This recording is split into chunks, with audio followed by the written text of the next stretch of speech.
សួស្តីបងប្អូនចឹងយើងមើលវីដេអូមួយនេះគឺវាអស្ចារ្យគឺសម្រាប់ខ្ញុំគឺអស្ចារ្យតែសម្រាប់អ្នកផ្សេងខ្ញុំអត់ដឹងទេ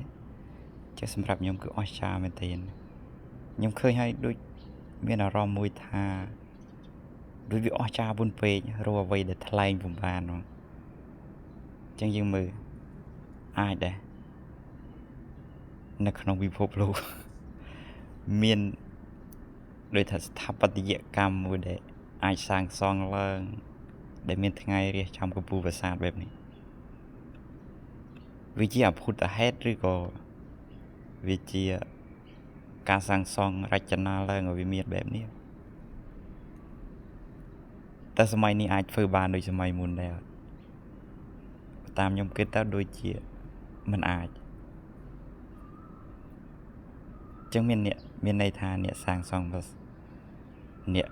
ខាងវិស្វករឬក៏អ្នកសាងសង់ពីសម័យមុនគឺអស្ចារ្យខ្ញុំគិតថាអស្ចារ្យ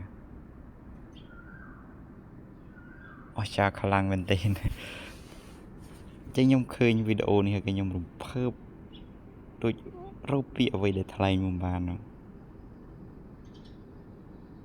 វាអស្ចារ្យពេកបងប្អូនចឹងយើងមើលថ្ងៃរះចំកណ្ដាលកំពូលប្រាសាទស្ដាយដែរតែមិនបាននៅក្មេងបានទៅមើលនិយាយបាត់ហើយនេះពិតជាអស្ចារ្យរកអ្វីថ្លែងមិនបាន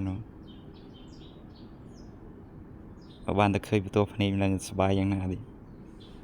ចង់តែឃើញមែនទែនហើយឆ្នាំក្រោយបាននៅហើយអាចទៅលេងនឹងគេ